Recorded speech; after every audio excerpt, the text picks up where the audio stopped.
The boy was washing cars to help his sick father save up for an operation. But he was surprised when he saw his father, who was suffering from a disability, get out of a luxurious car. A boy named Aaron lived with his father, Faust. Their life was never rich or luxurious. They did not indulge in extravagance or bathe in gold. On the contrary, they led a very ordinary life. After all, it was just the two of them, a son and his father, a man and a boy, who simply enjoyed each day and every moment spent together. They didn't expect help from anyone. They only had each other. Why was that? Faust was confined to a wheelchair for the rest of his days, as per the doctor's prognosis from the clinic. He had suffered a severe spinal fracture due to an unfortunate incident. There was a chance of recovery, though slim, but there was still a chance. The boy didn't complain about his life. Unfortunately, he had lost his mother forever, as she died in a car accident, after which his father lost the ability to walk. Faust and Aaron had other relatives, of course. But did they need them? The people who were truly their family didn't need them. Due to unfortunate circumstances, they became unwanted by everyone. Father and son hardly communicated with their relatives. In fact, they never did. Consequently, there was no point in expecting help from them. Faust and Aaron didn't ask, and no one remembered them. This was the norm. They had no other relatives, so to speak. Everyone was alive, but they didn't communicate. Some blamed the husband for the woman's death, others thought they were never a good couple.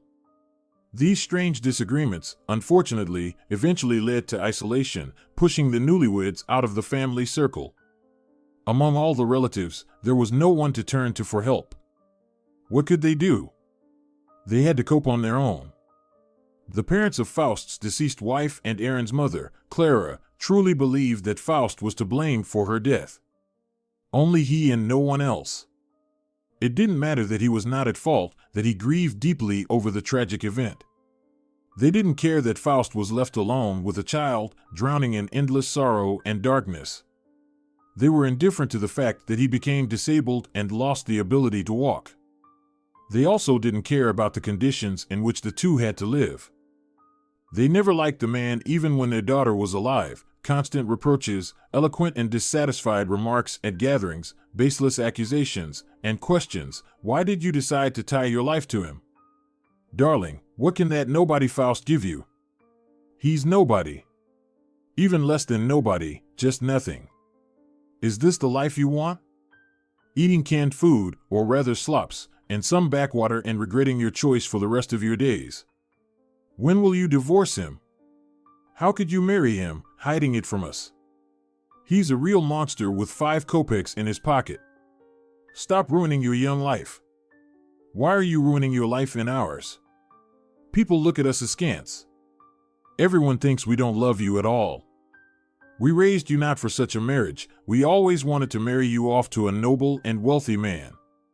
The parents of the deceased girl were indeed wealthy, and therefore they had many acquaintances with noble and beautiful people who, of course, couldn't hold a candle to Faust. But most of them were nothing more than a pretty shell with an empty core. But Clara was far from that. Her soul was full and peaceful. She never looked down on anyone. She didn't even like making friends when she lived in her parents' house. She had only one friend, who was very much like Clara. She also treated all people equally, without arrogance. And Faust himself was far from being ugly. On the contrary, he was quite a handsome man. But there was one thing that troubled her arrogant parents: he was not wealthy. The parents couldn't accept that their daughter loved a man with an average salary, without his own fortune, without a higher education, and without a solid foundation. And when Clara became pregnant, a very loud scandal erupted, so much so that the poor girl almost had a miscarriage. "Tomorrow you will go and have an abortion," said the girl's mother calmly, taking a sip of coffee as if nothing had happened. "Mom, are you out of your mind?" exclaimed the girl. "I don't think it's your business." "Don't be rude to your mother, and do as you're told," said the father, raising his voice slightly. "Do you hear yourselves? What are you even talking about? You want Me to kill my own child? Clara shouted. To kill your grandchild? First of all, my dear, lower your tone. And secondly, it's not a child yet. It's just a bunch of cells, that's all. Exclaimed the father. At least for now. God forbid they start developing. And thirdly, it's definitely not our grandchild. Moreover, a bunch of cells from whom? From that pauper. God, Clara, when did you become like this?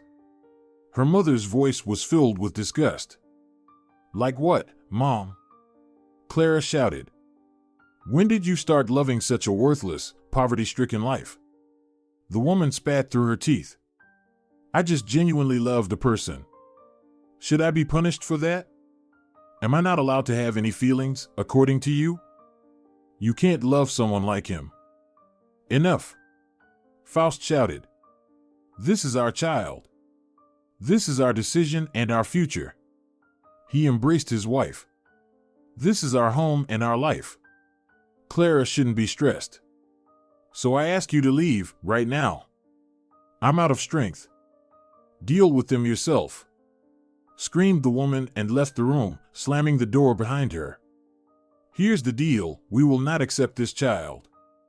Either you have an abortion or never show up with it at our doorstep. I'll throw it out the window from the second floor. So either get rid of it or don't you dare bring it here. It will be the first thing to fly out the window. Why are you saying such horrible things?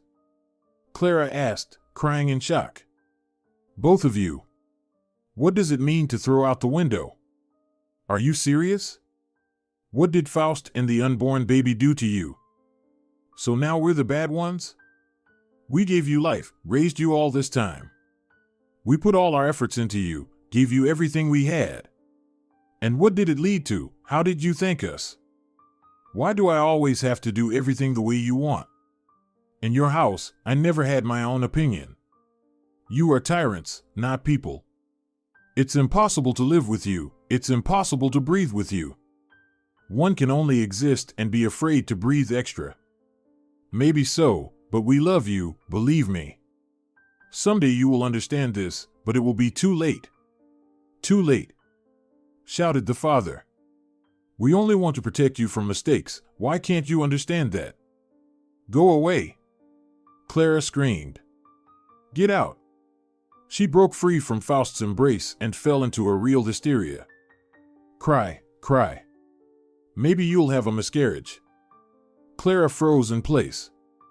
She tried to understand if what was happening was real. Her parents literally wanted her to have an abortion. No, this is a mistake. Her father couldn't have said that. He could talk about a planned abortion, but a miscarriage? A circumstance where his daughter would bleed and be unable to do anything? Unfortunately, Clara didn't mishear. Her father did say that phrase. However, she noticed the fear in his eyes immediately. Perhaps he realized his mistake right away. Maybe he really understood that he went too far, but he did not apologize. I'm leaving. Stay in this pigsty, my dears. Her father also slammed the door of their house, leaving behind only anger, longing, resentment, and disgust. It was even terrible to be here now. Clara fell to her knees and began to cry harder than ever. Faust comforted her for a long time that day. Fortunately, the child wasn't harmed that evening and remained alive. But there were very bitter and long tears, endless hysteria, and the hateful realization that they were indeed her parents. Faust's parents were also against such a marriage, especially his father, who always called Clara an unsuitable daughter-in-law. Moreover, Faust was 7 years older than Clara, which primarily displeased his father. Surprisingly, Clara's parents didn't care about this factor. They were only concerned with the amount of money in his pocket. She comes from a very rich family. Have you seen her parents? Have you seen how they always act superior? How they treat people like us? Faust's father constantly told his son. You definitely don't need people like them. Such people are usually rotten inside. They are the real hypocrites. Mark my words. And don't bring their child here. We will never accept it. I don't know about your mother, but don't come to me anymore. From now on, I don't have a son. It seems I never did. 10 years have passed since then. Aaron was 5 when his mother died. He was deeply affected by her death. He understood that now he would never hear her dear and tender voice, never hug her or give her his drawings filled with love. She would never tell him a bedtime story or feed him delicious food. Everything disappeared in one day and turned to dust, leaving only short memories that would forever remain in the beautiful past. That accident greatly affected the boy's life, but he always looked at his father. If he, confined to a wheelchair, continued to enjoy life and cope with all adversities, then a healthy boy had no reason to be sad. They had a roof over their heads, food, clothes. The rest would come in time. Being a 9-year-old child, the boy wasn't even a teenager. Aaron almost never saw Clara's parents. For him, it was better this way. It was unknown how much undeserved filth could have been poured on the poor child, just for daring to be born. Soon it would be his cherished birthday. A round date called 10 years. A great joy for Aaron, and even more so for his father. Faust loved his son very much and rejoiced at every joy the child experienced. At times, life was tough for the two of them. Sometimes there wasn't enough money, sometimes there wasn't enough food. But they lived very well. Complete harmony, mutual understanding, and familial love always existed between them. They rarely quarreled, and if they did, it was over trivial matters. They didn't always have enough money for new clothes, good appliances, and their apartment needed repairs. But that's how it was. They had to repay the loan Faust took out to organize Clara's funeral from his disability pension and modest earnings. Faust's earnings came from one job. He had his own small business. The wheelchair didn't hinder him at all. He was excellent at stitching shoes, restoring them to a decent condition, and returning them to satisfied customers, most of whom were grateful for the golden hands of the shoemaker. Despite not being able to walk, Faust continued to work. He had his own business, repairing shoes. His clients were always pleased with his work due to his skilled hands. Aaron never complained about his life. Yes, sometimes it was hard, and yes, he lost his mother early. But what difference did it make? It could always be worse. He wasn't at all embarrassed by his father's illness. The boy knew that his dad was holding up well. Faust never despaired. Sometimes, he was deeply saddened by his loss, but he still had a piece of his love, their son. Aaron never complained about his life. Yes, they lacked money, and yes, it was tough, but it could be worse. He was proud of his father's resilience and his ability to stay positive even in the most challenging situations.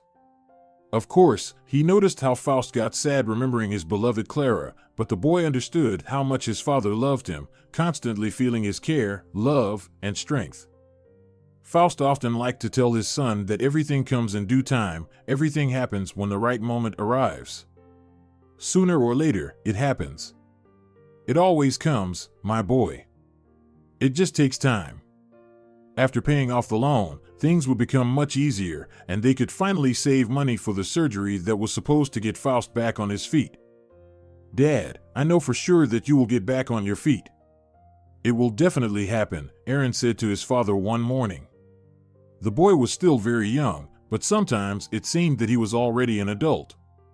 His words, thoughts, and reflections didn't match his age. One day you will walk again and stand on your own feet. Even if it doesn't happen soon, even if it takes time, Aaron continued. Of course, son, I will stand. And we'll play football together, go on daily walks, take long hikes, and go fishing in the mornings. Everything will be fine. We just have to believe. And of course, run in the mornings, Aaron smiled. Yes. How could we do without runs, Faust agreed. The weather is so wonderful today. Indeed, Faust replied, looking out the window. The sun is shining, and the birds are singing. Listening to the birds' bright song, Aaron wanted to say something. He had been thinking about his decision for several nights and finally made up his mind like adults do, decisively and irrevocably. "Dad," the boy said. "Hmm?" Faust responded, also looking out the window. "I have an idea." "Oh?" Faust was already interested. He turned his wheelchair fully towards his son. "I've been thinking about it for a few days, sometimes at night. Falling asleep, I imagined something. I imagined and felt happy." "And what is it?" the man asked impatiently. "Well, how would you react if I started helping you?" "In what sense?" "Son, you're already doing great. You help around the house, help me, and I mean something else. I want to find another job." Faust was a bit taken aback. Surely he didn't expect to hear such a thing on a regular hot morning from his still young son. Perhaps thoughts raced through his mind about when his son had become so grown up. He was only 9 years old, and he was already thinking about a part-time job? This isn't the childhood a boy should have. "Son, are you sure?" "I think." "Yes, Dad, I'm sure," Aaron replied decisively again. "It's not necessary," his father said quietly. "It is. You've really surprised me, Aaron. Not just a little, but a lot. You've surprised me a lot." The boy started to laugh. "I've thought about it. If I find another job, we'll have a bit more money. And that means you can get back on your feet even faster. Walk on your own again. Isn't that great? What kind of things does a little boy have to think about? Working at 9 years old. That's not right. It shouldn't be this way." Faust remembered himself at about the same age. His determination back then was clearly different from his son's character. This amazed the man. He couldn't believe that his little boy had become so responsible and grown up. "Of course, my boy, of course, it's great. Come here, let me hug you." Aaron hugged his father. "But I think it's not necessary. You're still too young and should enjoy your life, your childhood. You'll never get this time back." "Dad, I won't work a lot. Just a little, and it'll be more help." "Okay. Do you have any plans on where you want to go? What do you want to do?" "Yes, but I'll find out tomorrow. It'll be my little surprise," Aaron smiled again. "Little intriguer. Okay, son, I'll wait until tomorrow." The next day, the boy came home just before lunch. "Aaron, hi. Lunch is ready," his father shouted from the kitchen. "Go wash your hands and come straight to the table." But Aaron, without washing his hands, went straight to the kitchen. His mood was very joyful. "Hi, Dad," he hugged his father. "Did you wash your hands?" "Wait," Aaron replied. "I found out that the central bridge in our city is being repaired." "Yes, I heard about it too, or read it in the newspaper. Did I understand you correctly, son? You want to work there?" "Yes, it would be great. If only without heavy loads," his father reluctantly said. "I saw that the road is being repaired in sections, and because of this, they have one-lane traffic on the bridge. So there are constant traffic jams. I asked one of the workers if they needed my help. He looked at me strangely and then took me to his boss, and he offered me a job." "And what will you do?" "Clean the windows of different cars that will be driving on the bridge. They'll give me cleaning supplies, gloves, and a cloth." "Oh, that's great," Faust replied. "I hope it's not for long." "Not at all, I can clean as many cars as I want. My little cleaner, come here." Faust hugged his son tightly once more. Then Aaron finally went to wash his hands, and they started their delicious meal. The next morning, the boy quickly had breakfast, wished his father a good day, and went off to his first job. There, he was given a cloth and cleaning solution, and he eagerly began his new duties. The frail Aaron in his worn-out clothes immediately started to evoke sympathy from the drivers, so on his very first day, he managed to earn a decent amount.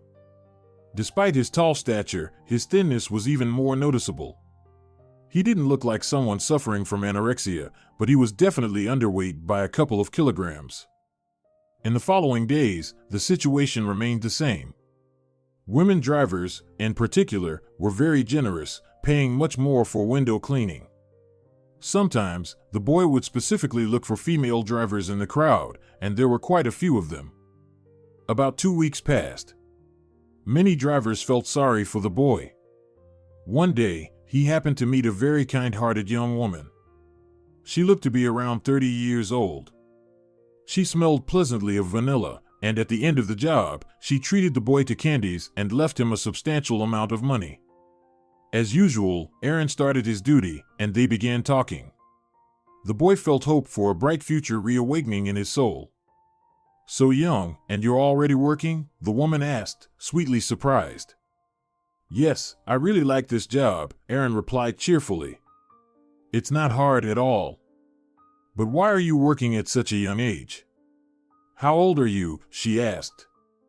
"I'll be 10 soon," the boy replied proudly. "Oh, a milestone birthday. So, it will be an anniversary," she smiled. "Yes, you're right," Aaron nodded. "That's wonderful," she exclaimed. "But what's the reason?" she asked again. "The reason is simple," the boy said. "I just want to help my dad get back on his feet." The woman's face immediately saddened. She must have felt sorry for the boy. It saddened her that the child sincerely wanted to help his father in any way he could and that life circumstances had forced him to work at the age of 9. "Doesn't anyone else help you?" she asked quietly. "No," the boy replied with regret. "In our family, it turned out that we are not needed by our relatives. I don't know why. My dad and I never wished them harm. But still, they don't love us. I don't even know if they ever did." "What sad things you are telling me, little cleaner. But I think their actions are unjustified, and you and your dad are really good people." "I am completely sure of that," the stranger said, smiling. "So, you will succeed. Not all children your age are ready to go to work on their own. You are very brave, making a conscious decision like a real adult. I am very proud of you, even though I see you for the first time." "Thank you very much," little Aaron blushed. "It's nice to hear such words. What's your name?" "Catherine, and yours?" "Aaron." "Aaron. A beautiful name. Here, have some more candies, and this," Catherine handed the boy a few more bills. "Oh, you paid so much. Maybe you shouldn't have?" "For a good person, nothing is too much," the woman said. "Thank you." The boy thanked her again. "No, thank you. You cleaned the windows so well. They shine, and there are no streaks. I tried my best. I'll be passing by here more often. You know, not even all adults are so diligent about their work. And I somehow feel that you have a great future ahead, Aaron. Do you have a dream?" "So far, only one, for my dad to walk again." "And besides that? What would you want most in the world?" "Probably, that's my biggest dream. Always believe in miracles, Aaron, and it will definitely happen. Maybe very soon." "I hope so. I really hope so. People like you often have their dreams come true," Catherine said. "Everything will be all right." "Thank you. You know, I'll tell you something else. When I was little, about your age, I also had a personal dream. Maybe not as grand as yours. But I sincerely believed that one day it would come true. Every day I told myself that today it would happen. About a month passed, and I even started to think it would never happen. But suddenly, completely unexpectedly, when I wasn't thinking about my dream, it came true. So, when you think about something else, this dream can come true by itself. I'm not saying you should stop believing in a miracle. Just don't fixate on it. The best things happen when you least expect them. That day, when I came home, my thoughts were far from that dream. I was thinking about a boy I liked," Catherine finished. "That's even better, in my opinion. When you don't expect it, and it happens by itself," Aaron agreed. Of course, little cleaner. The joy is twice as much, and the emotions even more. I understand. Now I won't fixate on it so much. And maybe it will happen. And I won't even suspect it, the boy said. Yes, you are right, the woman nodded. So, what was your dream? The boy asked. If it's not a secret, of course. I dreamed of being given a pet. One day I came home and saw a fluffy white kitten, just like I had dreamed of, Catherine said. And now, I have to go, she added. Goodbye, Catherine, Aaron smiled. Goodbye, Aaron, Catherine smiled back and waved. I hope we meet again. There was a feeling of complete calm and faith emanating from this stranger. Being around her was strange and comforting. Thanks to meeting her, Aaron once again believed that his father would walk again. The little boy believed in his big dream, but without constantly replaying these thoughts in his head. He knew it would happen, but he didn't know when exactly. After finishing cleaning the car windows, the boy, as usual, went to play with his friends. Aaron had 2 friends, and he loved spending his free time with them. His part-time job never interfered with his personal activities. There was always time for studying, walking, and for his father. Aaron was free. He could come to clean windows, or he could not. He wasn't held there with tight hands. He was still very young. When the boy came to work, there were no time restrictions. He was simply allowed to work as long as he could. Another 2 weeks passed. Money slowly accumulated, which, in turn, made the boy happy. Moreover, his birthday, the most cherished holiday, was approaching soon. On Monday, the 3rd, the boy once again decided to go to his part-time job. His father, as always, wished him a good day and reminded him not to overwork. Aaron hugged Faust and left the house. There were surprisingly few cars on the bridge today, even though it was a weekday. After finishing cleaning another window and getting paid, the boy saw his friends approaching him. Aaron, shouted Victor. Oh, hello, Victor, the boy greeted his friend joyfully. We came to get you, let's go for a walk, said Victor. Yes, we have something to show you, said the second friend, named Pablo. And what is it? Aaron asked, now fully interested. Did you find another frog? No, Aaron. What frog? This is much more interesting, said Victor. Well, tell me quickly. I'm dying to know. Or should I guess myself? Finally, they've opened that very shop in the city center, exclaimed Victor. That one, the boy exclaimed. Are you joking? Why would we joke about this? They were talking about an antique shop that the 3 friends had been eagerly waiting to open. There, they could examine many artifacts and interesting things from the past. Yes. It opened an hour ago. What? And you're only telling me now? You don't know how fast we ran, said Pablo. Let's go quickly, said Aaron.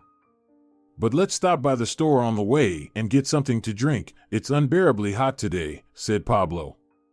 The sun is scorching. Yes, let's, agreed Aaron. Entering the store on the way to the shop, the boys bought a bottle of sweet soda and continued on. I wonder what kind of things will be in this shop, asked Pablo. I don't know, but I'm already eagerly waiting to see them, replied Victor. Aaron, are you sure you can just leave your part-time job like this? Yes, of course. We'll go to the shop with you, and then I can go back. Nothing will happen because of it. That's great, said Pablo. Do they pay you a lot there? Asked Victor. Enough. As the boys crossed the road to the next street, Aaron decided to take a sip of the tasty drink, but a small mishap occurred. The liquid spilled right onto his shirt. I just washed it yesterday. What bad luck, said Aaron. And the stain isn't small, said Victor, looking at the fabric. Maybe you should quickly run home? No, it's fine.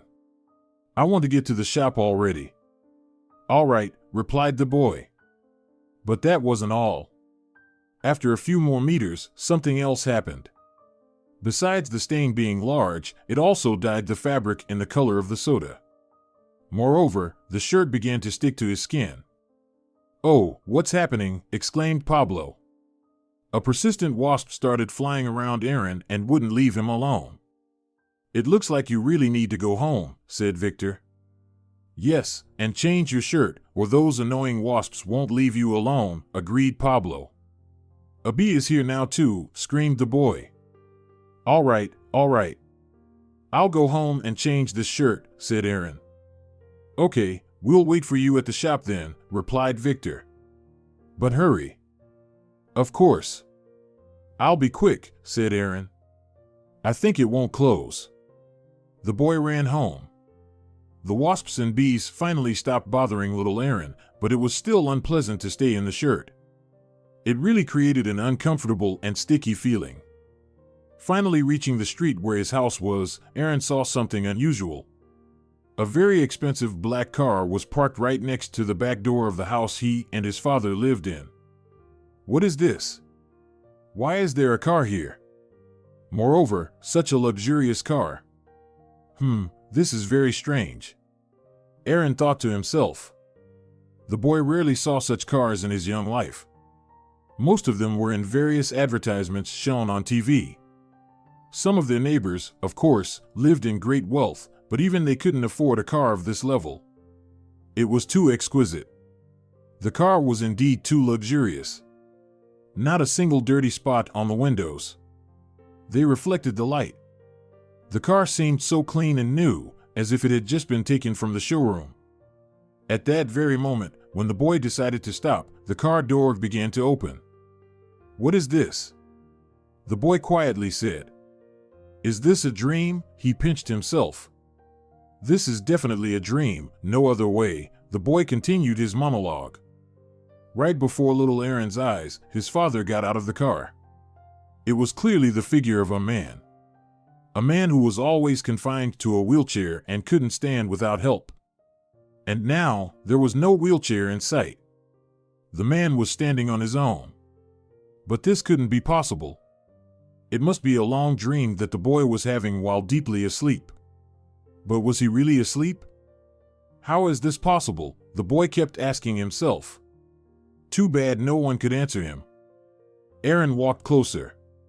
Now he was standing right next to the very expensive car. "Dad," the boy said. Faust froze instantly and turned his head towards his son. He looked very guilty.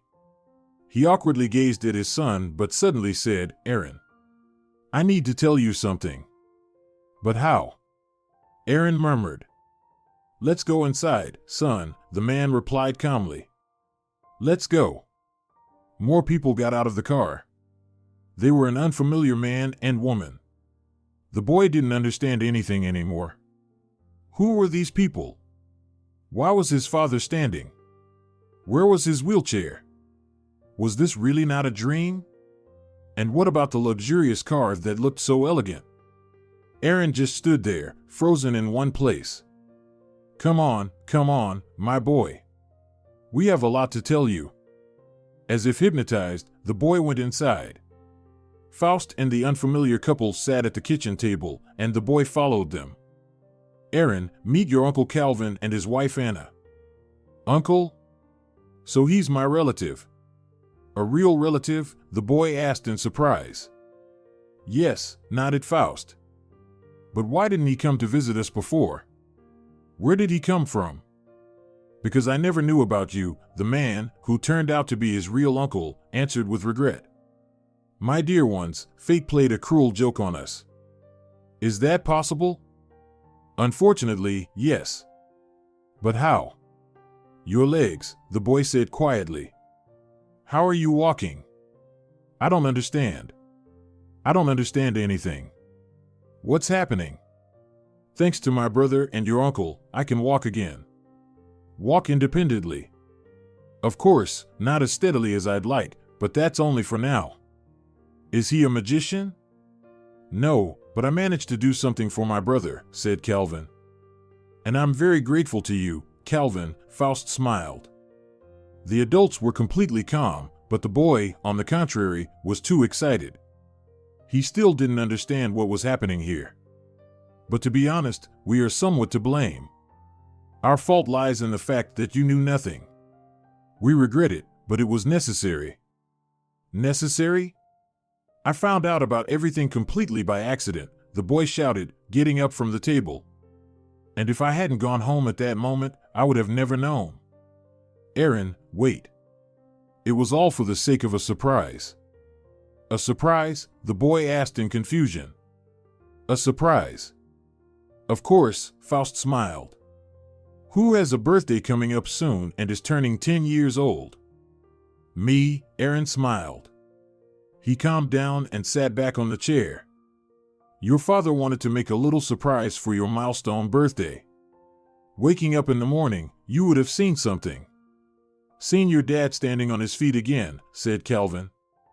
Son, it wasn't as bad as we thought, said Faust. I didn't have a spinal injury, he continued.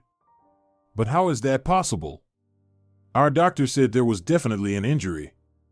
Dad broke it in that terrible accident, exclaimed Aaron. That doctor was a very bad person, said Calvin. Very bad. This surgeon just wanted to earn money dishonestly. It turns out that in that accident your dad only got a bruise. Yes, it was very serious, but it wasn't a fracture.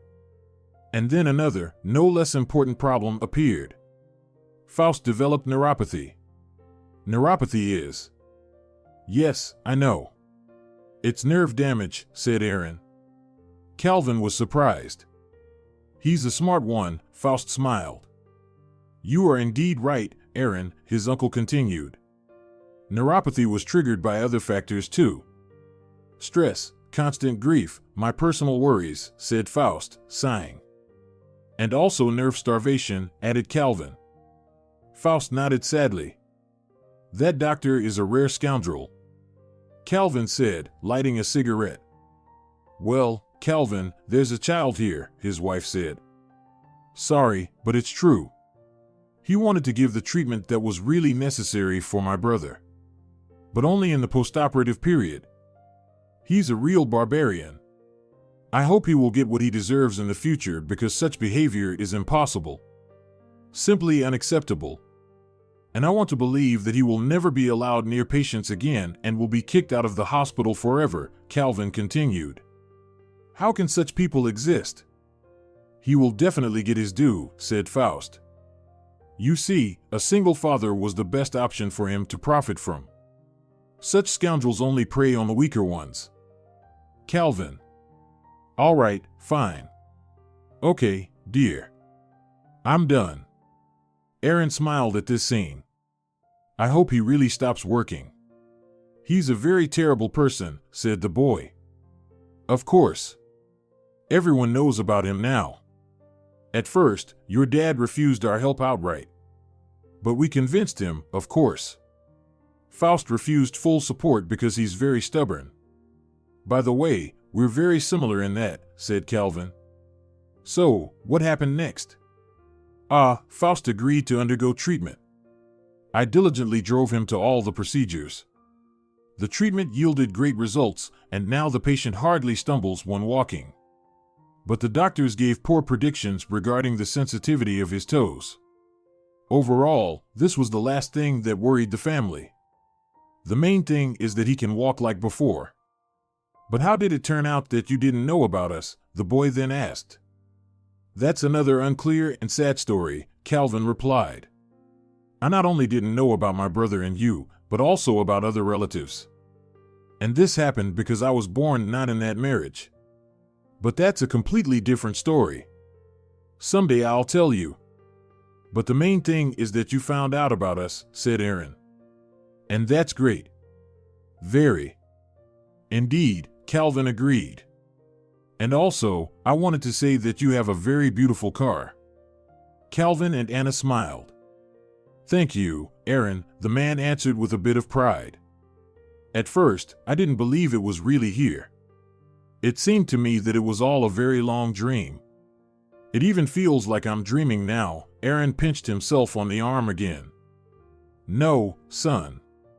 This is not a dream. It's my dream come true, the boy continued. A big dream. Your father just wanted to make a little surprise for your milestone birthday. Waking up in the morning, you would have seen something. Seen your dad standing on his feet again, said Calvin. So, I ruined your surprise, said the boy. It's okay, son. And sorry once again that it all turned out this way. Dad, it's okay, you don't need to apologize. The main thing is that you can walk. It's such a big gift. And it doesn't matter when it was made, on my birthday or not. Aaron smiled and hugged his father.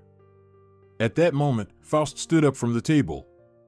He awkwardly held onto the edge of the table, but the main thing was that he was standing. Of course, he still swayed a little, but he was almost standing on his own. Standing again. It's so unusual and pleasant to see you standing. It's so wonderful, said the boy. Faust smiled again. Then, Aaron looked at his uncle and his wife. And you look so much like my dad, the boy said, looking at Calvin. It's like you have the same face. The resemblance is amazing. Calvin smiled. Just look a bit older. It's very sad that you didn't know about us. I'm also very sorry, Aaron. But the main thing is that I found out about you at all, otherwise, even that might not have happened. I agree, the boy replied. And you are very beautiful, he said, looking at Anna. Anna couldn't hold back her tenderness all this time. Now she smiled even more warmly from the entire scene, the reunion of two brothers, the hugs of the boy and his father, who could stand on his feet, and their overall joy. It seems to me that this day will be one of the happiest, she said. All I had to do was spill soda on myself, and I found out something. I found out the best thing that's happened recently. So, if it weren't for that stain, you wouldn't have come home, asked the father, looking at the t-shirt. No, I would have gone to the antique shop, the boy replied. Everything happens for a reason, my boy.